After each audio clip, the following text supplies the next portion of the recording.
Family, good morning. It's Kyle Anderson, Bama Football on YouTube. This is Wake Up Bama. Today is Thursday. It is November 20th.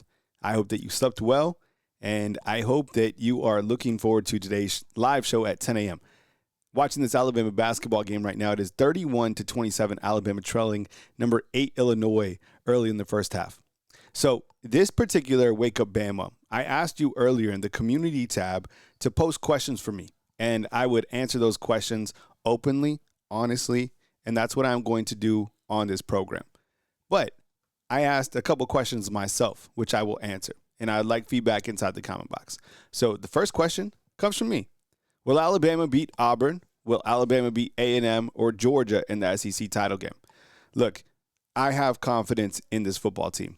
I do feel right now, and I've seen it on social media, there's a lot of negativity. A lot of people are down. Alabama fans, 100%, do not take losing lightly, okay? This is not the standard that they are accustomed to. But I want to remind you all, okay, that this football team is a good football team. That this football team still controls its own destiny. This football team had self-inflicted wounds in this last game. Oklahoma didn't beat Alabama. Alabama beat Alabama. You want me to say that again? Oklahoma did not beat Alabama. Alabama beat Alabama. And yes, does Bama fatigue exist? Do people want to see Alabama outside of the playoffs? Probably so. But with that said, you beat Auburn. You win the SEC title game. You're 100% in the playoffs. I think it does get a little bit dicey, to be honest, if Alabama loses that SEC title game. And I think that the Bama fatigue factor, I think some of these other data points that the committee has pointed out, lack of a running game, the loss against Florida State, the fact that that would be their third loss. Yeah, I do get nervous if you get to the SEC championship game and you don't win that game. But aside from that, I do have confidence. Look, every year that you go into Auburn, when has it just been like that game doesn't matter, when things aren't on the line? It's all the time. Now, we have to understand that this is Coach Kalen DeBoer's first time going to the Haunted Barn. It's a tall task. If you haven't been there, if you haven't played in that game, you just don't know what to expect until you're playing, because every single time that it's over there, it's absolutely crazy. And literally, it's 50-50, right? So right now I saw Alabama's favored by 6.5. Not surprised to see it. And I saw James Spann said it's going to be 30 degrees. So maybe the Iron Bowl is going to be like the Ice Bowl. Who knows? But will Alabama beat Auburn? Yes. Will Alabama beat A&M or Georgia? And if you're out there and you're like, man, Kyle, you're pretty confident for a team that, everybody's kind of down on the dumps about. Well, yeah, I am. I've seen this team respond from a loss earlier in the season, and I do feel that Alabama, I've seen Alabama beat Georgia. I saw it. I've seen it the last 10 out of 11 times. People do not want to remember that. And people have selective amnesia. It's the weirdest thing. But yes, those are the stats. Look them up. Alabama has owned Georgia. And right now, Georgia is probably the hottest team in college football. This seems to happen frequently. And against A&M, I've already explained that I have A&M on fraud alert. I have great respect for their quarterback. I think he's very good. I think Elko's doing a hell of a job in his second year. Who's their best win? I'm always waiting for you inside the comment box. Who's their best win? Want Notre Dame? Is that their best win? Who's their best SEC win? In my mind, I still feel that Alabama has the best win in the entire country, which is beating Georgia. Okay? And they did that in Athens. So that's my confidence level in that game. But I have to ask this as well. Will Coach Kalen DeBoer be under fire if he misses the playoffs this season? Hell yeah, 100%. Things will get really hot because not making the playoffs for a consecutive year in a 12-team format, people are going to be absolutely furious. I think last year a lot of people were willing to give him the benefit of the doubt because he just got here and there was a changing of the guards that was monumental. But I think now that he's had time to establish a true identity, an opportunity to have Ryan Grubb right next to him, an opportunity for Kane Womack to grow up, an opportunity to have a new quarterback that's really, really talented, I think that people would be beyond frustrated, and I think he'd definitely come under fire after the season and in the preseason that this is a guy that can't get it done, that questions about, is this the right guy? And I'm telling you, those questions will come because there's 12 teams that get to make the playoffs. And I know you have to take a group of 5 and, maybe 4 or 5, however it works out from the SEC. And if you're not able to make it into the playoffs, people are going to be absolutely livid. So, and I think that's the obvious. He's going to come under fire? Yeah. But right now, his approval rating is really high. And you can sleep on the fact that Coach Kalen DeBoer still really good against top 25 teams, still really good against top 10 teams.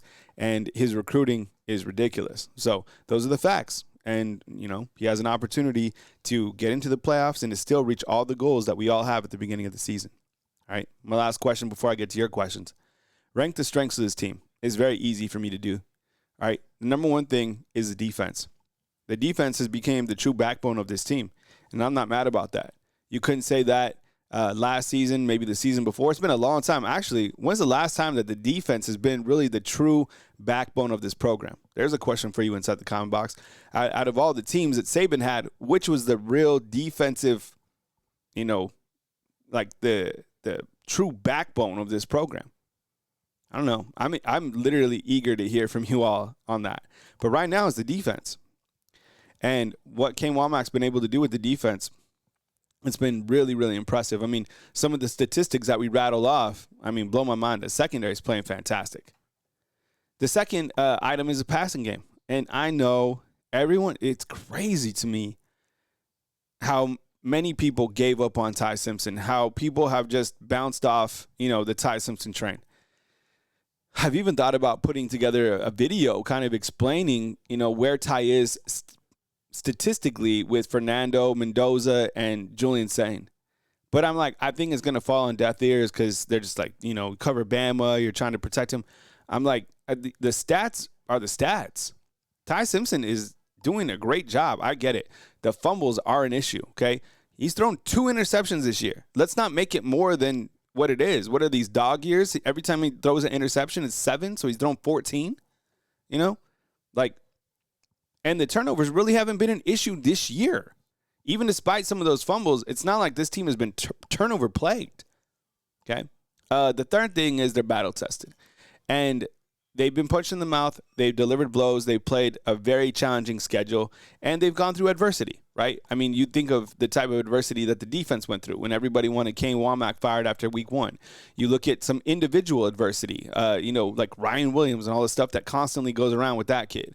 You look at now people jumping off the Ty Simpson train. That's more individual adversity. You look at Coach Kalen DeBoer, and kind of his philosophy. They've gone through that. And they've responded as a team and kind of this us against the world mentality. And the last time that they took a L, they went on and won 8 games in a row. So who's to say they can't win 6 games? And they're like, well, you're going to have to beat 4 consecutive top 25 teams. Well, guess what? They're the only team in the country that has done that this year. Okay. All right. So our first question inside the comment box comes from Boat 3925. And he says, Kyle, based on what you've seen from Ty Simpson and his commitment to the program, do you think that he'll go pro after this season if Alabama gets eliminated in the SEC title game or first round of the college football playoffs? Or do you think he'll want to run it back for another year? I love this question. And it's one of the questions that is going to be asked frequently up until probably like January or whenever Ty, decides. People forget that Ty Simpson has another year of eligibility, right? He's a redshirt junior. He's been here for quite some time. And everybody, I think, anticipates him to go to the NFL. I personally think that he's going to go to the NFL. I saw a couple mock drafts recently that have Ty going off as the 3rd quarterback in the NFL draft and very early in the first round. So, look, don't get it twisted. He's been making NFL throws. I get it. They just took the L, but Ty Simpson's stock greatly improved from the beginning of the season to this point in time. I know he's off the Heisman board and all this stuff, but collectively, I think that NFL scouts have seen enough that they want a player and a person like Ty, because of his playmaking ability, to be on their team. And one area that I would really like to see Ty kind of showcase more is his running ability. Maybe they are kind of saving that for the back end, but Ty's one hell of an athlete. He's a dual threat quarterback, and he has not ran for as many yards that I thought he was going to. I thought that Ty would be a pass first quarterback, which he is, but I thought he'd run some. He doesn't run at all, right? Barely. So I don't even think he has 100 yards, and I know he's been sacked however many times, but that has nothing to do with it. Like, I would have thought he would have been more in the positive using his legs. Alabama down right now, 36-22, 36-32 right now. It's before the first half. I'm cutting this in the nighttime, so it'll be ready for the 4 a.m. show. But good question. I appreciate it. So I definitely think that he is going to declare for the NFL draft. And then you'll have Keelan Russell and Austin Mack battle it out. All right, next question. This was kind of Ty's passing tree. I'll go over this real quick. Let's see. There we go. On the season, 2,700 yards, 22 touchdowns, 2 interceptions. That's down here, right? He's been sacked 19 times. All right. And he only has, like I was saying, 78 yards rushing, which is really, really low for Ty. Anyways, okay. Moving on to our next question. Question from the consultant. And he asks, is Ryan Williams overrated? Well, the short answer is no. Not defending the player. I just feel that he hasn't had the season that we anticipated. That there's probably been no player that, since I've covered the team, that has had more preseason hype than Ryan Williams. I'm not kidding you. And I'm talking about in all of college football. Yes, a lot of it was because of some of the heroics that he had as a freshman and some of the outrageous plays that he made. But the guy's on the cover of NCAA football, right? The video game. The guy's on the cover of Hollister. The guy's on the cover of, you go to Dick's Sporting Goods in Florida, you see him on huge billboards. This guy is a gigantic celebrity. So the expectations were him to come in and, I don't know, catch for 1,500 yards or whatever. And he's shown that he's human. He's dropped passes. He's fumbled a punt return. He's gone through a lot. So your question, is he overrated? I would say he was probably, the expectations for him were ultra high. He hasn't hit those expectations, but his playmaking ability I still think is there. I've been kind of in that camp to don't give up on Ryan Williams, and I do feel that he's still a home run kind of waiting to happen, but he hasn't performed to where we thought he was going to perform. So were the expectations set too high? Yeah, for sure. So overrated in that sense, yes, but not in any way, shape, or form like a bad player or somebody to kind of, spill off on. And to kind of showcase Alabama's receiving stats, I would say right now he's probably Alabama's 5th best wide receiver.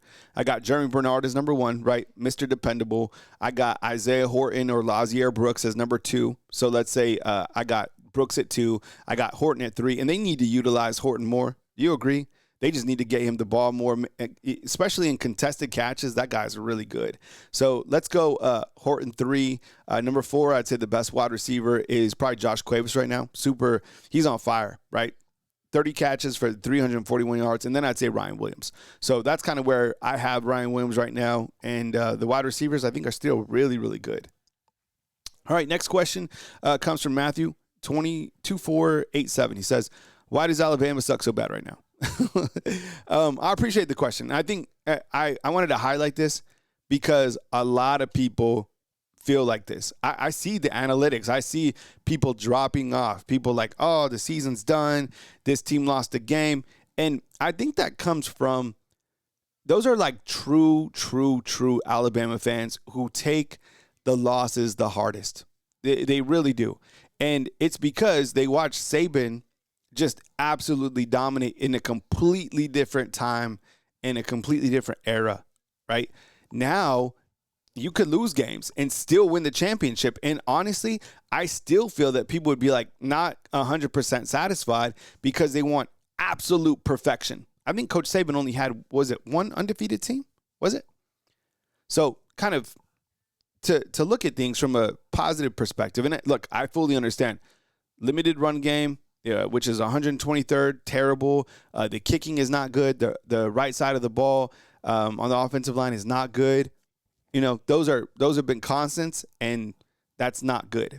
But at a glance, they won 8 straight games, okay? That included a run of 4 consecutive wins against top 25 teams. That's outstanding, right? A road win against Georgia, which is gigantic. Like, nobody else in the program, in the country, can say that. A defense that is ranked at 8th nationally against the pass. 8th nationally against the pass. And that's not brought up in the playoff criteria, right? Why? An offense that's ranked 12th nationally in passing. Why isn't that part of the criteria, or I guess only how you run the ball is, right? I found that interesting with Hunter Yurachek, the college football playoff committee chair, saying that, they're judged because they can't run the ball. I'm like, well, it's really not their identity. Their identity is passing. Look, they're the 12th best passing team in the country. Oh, that doesn't matter, though, right? All right, good question. All right, question from the Juicy. What's up? What's going on with Jam Miller, and why doesn't Alabama take him out? He already had his chance. Good question about the running backs. I think a lot of people are really frustrated about the running game and pointing fingers at different running backs, right? They're like, Jam can't get it done. Let's see somebody else. Maybe somebody could get something going. Look, I do feel that after the Missouri game, Jam clearly wasn't the same. And that was after he had his concussion, right? And let me bring something up because I want to showcase this Jam Miller stats. Because there was a point in time, and just to kind of show you his game log, right? Check this out. So, as you know, he didn't play in those first couple games because he was dealing with the shoulder. He comes back. He looked really good against Georgia, right? 16 for 46. Did a really good job. Against Vanderbilt, 22 for 136. That's the only time Alabama's had a running back go for over 100. Against Missouri, he looked really good, right? 20 carries for 85 yards. And then there was that concussion, and he came back, and it's kind of never been the same. Look at that. 12 for 15, 10 for 26, 8 for 13, 9 for 27. So, either I'm not going to say that he's not fully healthy, because if he wasn't, then he wouldn't be playing, but something clearly changed right there. Now, when you look to the other running backs in the room, you're like, there's got to be, maybe it's him. Well, I would argue in the opportunities that Kevin Riley's had, Daniel Hill has had, look, everybody's averaging the same amount of yards. Jam Miller, 3.6, 3.9, 3.7. You see what I'm saying? So it's like the common denominator within that, in my mind, is really the offensive line. So it's either the offensive line or Ryan Grubb is calling, the wrong run plays. I mean, what's it going to be? So I think I have a question coming up about Wilkin Formby, and I'll tie that in to the offensive line. So why is Wilkin Formby still on the field? He's consistently missing blocks and taking on the wrong guy. Do the coaches not see it? And is there really no one else on the offensive line who could step in? What's going on? Well, this week, I'm sure you saw Ryan Grubb said that Wilkin Formby impressed him with his on-the-field play. So there's two ways to look at this with the offensive line. I tie that back into the question about the running backs as well. So here's a look at the Pro Football Focus grades for pass blocking. And I'm sure you'll be surprised by seeing this. The numbers in the green over here, they're pretty good in pass blocking. They really are. I mean, Parker Brailsford, this is sorted by pass blocking snaps. Okay, so Parker Brailsford, 423. He has a grade of 79.6. Caden Proctor, these are pretty good grades. Over here, it's the number of sacks they've allowed. Wilkin Formby has allowed the most, right? And he's gone against 9 hurries, or allowed 9 hurries. Caden Proctor has allowed 12. So that's an issue from the tackle perspective, right? But the pass blocking grades, they're not terrible. They're actually like above average, if not good, to be honest, right? I know. It's hard to fathom, but they're pretty good. But where they really struggle, look at these grades, is the running grades, run blocking. Look at this. Parker Brailsford, 55.2. Caden Proctor is the only guy in the green with 80. Wilkin Formby right here, 55.2. Cam Dewberry, 62.7. Geno Vandermark, 46.2.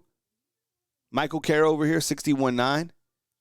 And Jaden Roberts, 58.2. So like Wilkin Formby, he's at a 55.2 and he's starting at guard for Alabama now.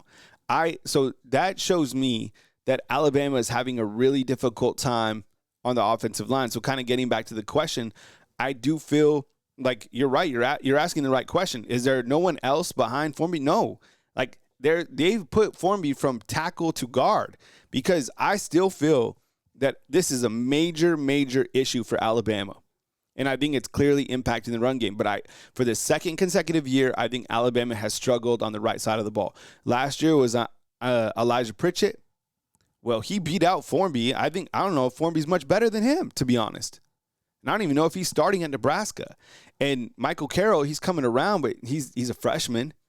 Jaden Roberts has struggled to be healthy. Parker Brailsford, the center right now, he's dealing with the injury. So that could be theoretically a freshman on the right tackle, Wilkin Formby, who's on the struggle bus, and Parker Brailsford, who's not 100% healthy. If you want to get scared about Auburn, that's a way to get scared about Auburn, is the offensive line from the center all the way to the right tackle. Okay? Good question, though. Next question from Joel Rice. Is AK Deer being redshirted? If not, why aren't we giving him a shot? I like Jam Miller, but he just doesn't seem to be the guy. All right, Daniel Hill looked pretty good, though. All right, so another question on the running backs.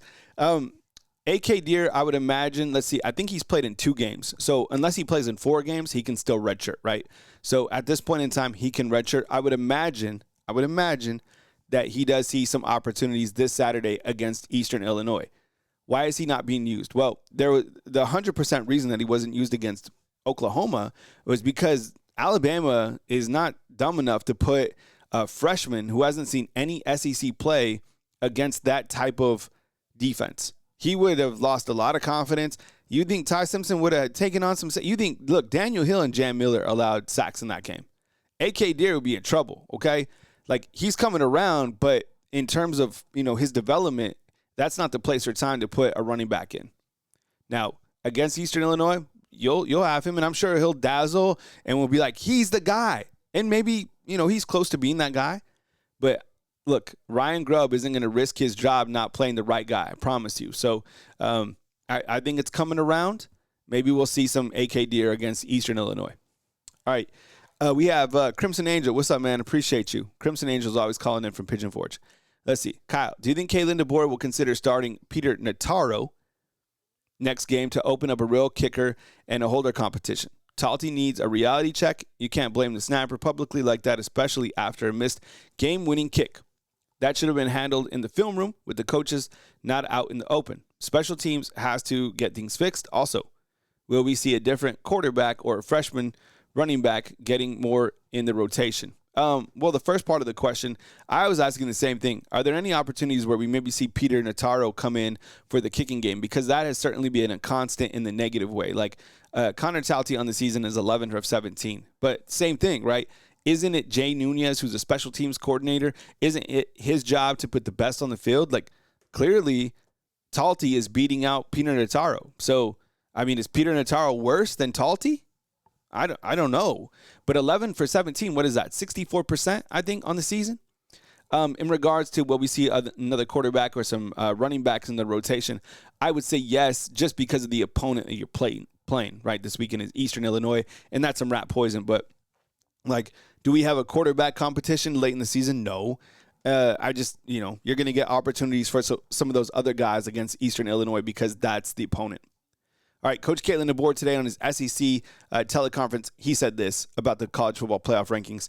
I know they look strongly at the losses. We've shown consistency and improvement through the year. And I'm sure people are like, well, you just lost the game. Yeah, they did. But have they taken steps forward, overall? I would say for the most part on defense, yes. But, if I really want to be like a college football analyst, I have to be real and be like, look, the offense hasn't looked as dynamic as I would hope in consecutive or 4 consecutive weeks. I feel it's kind of been a little bit stuck in the mud, or teams are playing Alabama really well, but the defense has played well. The loss, as he said, to Florida State is one thing that is really going to kind of stick in Alabama's resume. And look, their loss is worse than Notre Dame's 2 losses and to Oklahoma, losing to unranked Florida State. There wasn't a worse team to lose to other than the Seminoles. That's just the way it worked out. And even Hunter Yurachek said this: when you break down the teams, Notre Dame and Alabama, the losses were one of the determining metrics that we use. Notre Dame's loss came to teams inside the top 13, while Alabama has a home loss to Oklahoma and a now early loss to 5-5 Florida State, who had a crash out, right? So that's kind of where we stand going into Thursday, and I will be live during my 10 a.m. showcase. And I hope you guys enjoyed the format today. I want to do kind of a Q&A because I know, look, people aren't happy. I totally get that. And my job isn't to, like, make people happy, but my job is to provide factual information so you can be an educated fan. You can feel however you want, but I tend to live still in the optimism realm because I know how this team responded the last time they lost. I understand kind of the football that we're playing right now. It's a one-game season. I understand that Alabama about to beat the brakes off Eastern Illinois and then turn the page to Auburn, and there's still so much to play. I mean, as Jerry Bernard said, he's like, I'm not stressed. Got to work on some stuff and tighten it up. Yo, I would like to play with somebody like that, like a teammate. You know what I'm saying? Like, hey, you're not stressed. Neither am I, man. Let's go out. We know what we need to do. Let's tighten up. Hey, we took one on the chin. Bounce back mentality. All right. So I will be live at 10 a.m. I appreciate you guys being here. Hope you guys like the show. Please remember to hit that thumbs up on the bottom of the video. Get inside the comment box. And if I didn't get your question, post a question for me inside the comment box. Maybe I'll answer it on my next show right here on Bama Football on YouTube. See you, fam.